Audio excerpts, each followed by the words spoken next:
வணக்கம் சார். வணக்கம். சொல்லுங்க. இந்தியன் ஷேர் மார்க்கெட் ரொம்ப வொலடைலா இருந்துட்டு இருக்கு. கிட்டத்தட்ட 10 நாட்களுக்கும் மேல நெகட்டிவாவே இருந்துட்டு இருந்தது. ஓவராலா மார்க்கெட்டோட பெர்ஃபார்மன்ஸ எப்படி பார்க்குறீங்க சார்? மார்க்கெட் கரெக்டிவ் ஃபேஸ்ல தான் இருந்துட்டு இருக்கு. எஃப்ஐஐ அவங்க கன்டினியூஸா செல் பண்ணிக்கிட்டே இருக்காங்க. அக்டோபர்லேருந்து பிப்ரவரி 15, 2025 வரைக்கும் பார்த்தீங்கன்னா, 2.57 லேக் crore அவங்க செல் பண்ணியிருக்காங்க.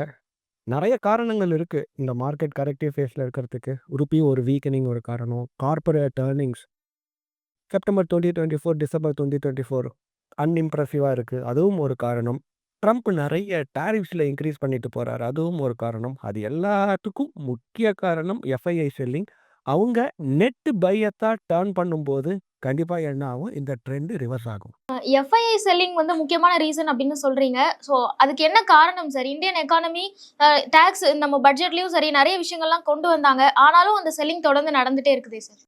ஒண்ணு புரிஞ்சுக்கணும். எஃப்ஐஐ அவங்க இங்க ப்ராஃபிட்டுக்காக தான் இருக்காங்க. அவங்க 2020லேருந்து 2024 வரைக்கும் ஒரு பெரிய ஒரு ப்ராஃபிட் பார்த்தாங்க. ஏன்னா கொரோனா டைம்ல மார்க்கெட் பார்த்தீங்கன்னா 35,000 வரைக்கும் போச்சு. இன்னைக்கு மார்க்கெட் பார்த்தீங்கன்னாக்கா 86,000 டச் ஆகி இப்போ ஒரு 76,000ல ட்ரேட் ஆயிட்டு இருக்கு. ஆனா எஃப்ஐஐஸ் ஒரு பெரிய ப்ராஃபிட்ல இருக்காங்க. நம்பர் 1.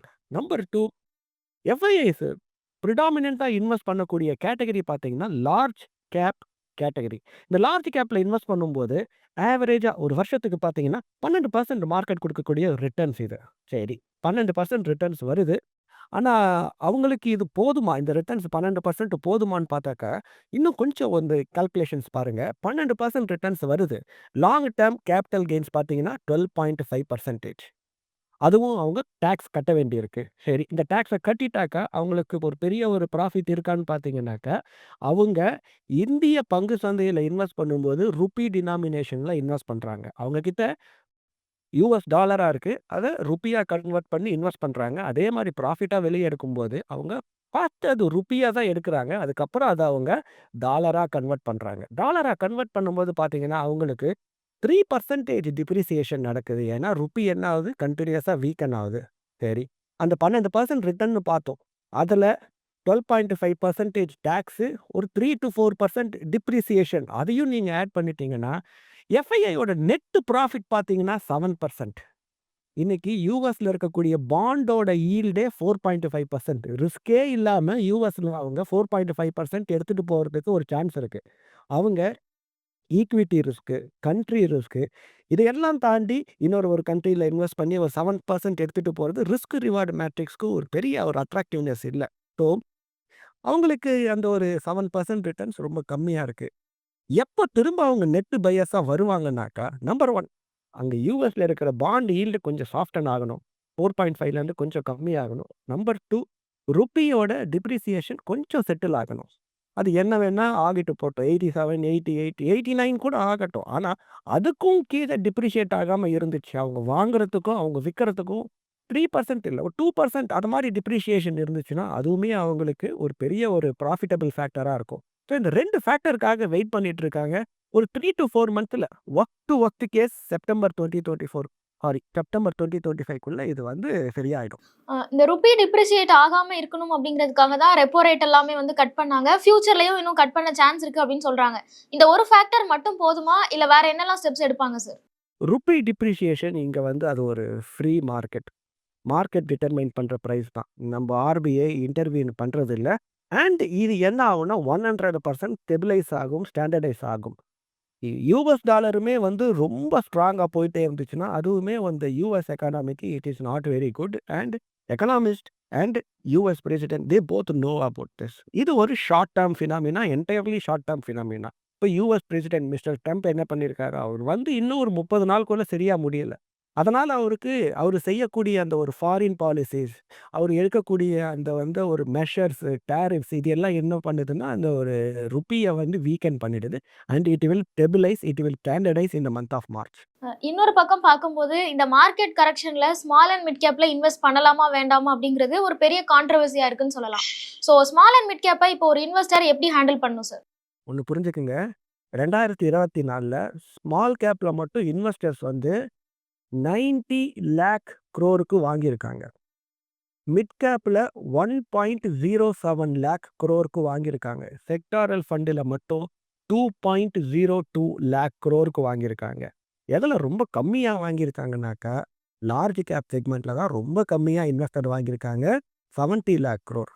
ஸோ என்ன பண்ணுறாங்கன்னா 2 லெஸர் கம்பெனிஸ் ஸ்மால் கேப்பில் அவங்க தான் பெரிய ஒரு ப்ராஃபிட்டபிள் கம்பெனிஸாக இருக்காங்க. நிறைய கம்பெனிஸ் ப்ரிடாமினன்ட் கம்பெனிஸ் என்ன பண்ணுறாங்கனாக்கா அவங்க ஒரு இம்ப்ரெசிவ் ஒரு ப்ராஃபிட்டபிலிட்டியை கொண்டு வரதில்லை. ஸோ நிறைய காசு மணி ஸ்மால் கேப்பை நோக்கி போயிட்டே இருக்கிறதுனால வேல்யூவேஷன் அதிகமாக இருக்குது. இப்போ பார்த்தீங்கன்னா அதோட சரிவு ஃபால் ரொம்ப அதிகமாக இருக்குது. 20% தாண்டி போயிட்டு இருக்கு ஃபால். அது அஃபிஷியலாக பார்த்தீங்கன்னா ஸ்மால் கேப் இன்னைக்கு ஒரு பேர் மார்க்கெட்டுக்கு உள்ளே வந்துடுச்சு அது.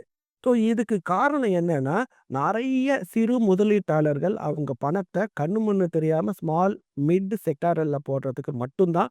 இது கொஞ்சம் ஒரு 2-3 மாதம் என்ன ஆகும்னாக்கா இந்த ஃபால் அப்படியே இருக்கும். அதுக்கப்புறம் தான் கொஞ்சமாக டேக் ஆஃப் ஆகும்.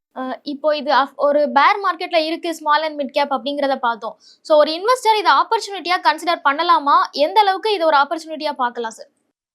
பேர் மார்க்கெட்டு அப்படின்னும் போது நீங்கள் என்ன பண்ணணும்னா மார்க்கெட்டை டைம் பண்ணக்கூடாது. முதல் தப்பு என்னன்னாக்கா கரெக்டு, ஸ்மால் கேப் வந்து 20% வீழ்ச்சி அடைஞ்சிருந்தாலும் நீங்கள் உங்ககிட்ட கொஞ்சம் அலோகேஷன் இருக்குது, சர்ப்ளஸ் இருக்குன்னா முதல்ல வேல்யூவேஷன் எந்த கேட்டகரியில் ஃபேராக இருக்குன்னு பாருங்கள். லார்ஜா மிட்டா ஸ்மாலான்னு பாருங்கள். லார்ஜில் இப்போதைக்கு ஃபேராக இருக்குது. ஸோ என்ன பண்ணுங்கள், லார்ஜில் இன்வெஸ்ட் பண்ணுங்கள். மிட் அண்ட் ஸ்மாலில் இன்னும் விழும்போது நீங்கள் இன்வெஸ்ட் பண்ணலாம். இல்லைன்னா என்ன பண்ணுங்கன்னாக்கா ஸ்ப்ளிட் பண்ணி இன்வெஸ்ட் பண்ணலாம். அண்ட் ஒரு ரீட்டைல் இன்வெஸ்டராக இந்த நேரத்தில் 20% ஃபால் ஆயிடுச்சுன்னு சொல்லிட்டு don't jump and put all your money into small and mid caps. இது வந்து மார்க்கெட் இன்னும் விழறதுக்கான சான்ஸ் இருக்கு அப்படிங்கிறதுனால சொல்றீங்களா, இல்ல எதனால இப்போ ஸ்மால் அண்ட் மிட் கேப்ல வேண்டாம்னு சொல்றீங்க சார்? எப்போவுமே மார்க்கெட்டோட லோவஸ்ட் பாயிண்ட்டை யாராலையுமே வந்து எஸ்டிமேட்டோ ஃபோர்காஸ்ட்டோ பண்ண முடியாது.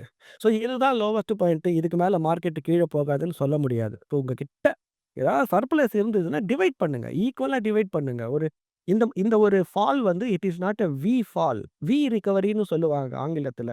அதாவது மார்க்கெட் எந்த அளவுக்கு கீழே விழுதோ அதே பேஸில் அதே ஃபாஸ்ட்டாக மார்க்கெட் மேலே போகும்.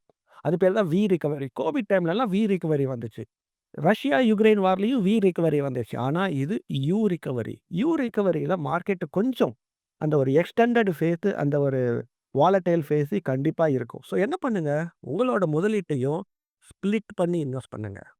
இன்னும் ஒரு சில பேர் அவங்க போர்ட்ஃபோலியோ வந்து ரீஷஃபிள் பண்ண ட்ரை பண்றாங்க. ஒரு ஃபண்ட்லேருந்து வித்துட்டு இன்னொரு ஃபண்ட்ல இன்வெஸ்ட் பண்றது, இந்த மாதிரியான விஷயங்கள் பண்ணுவாங்க.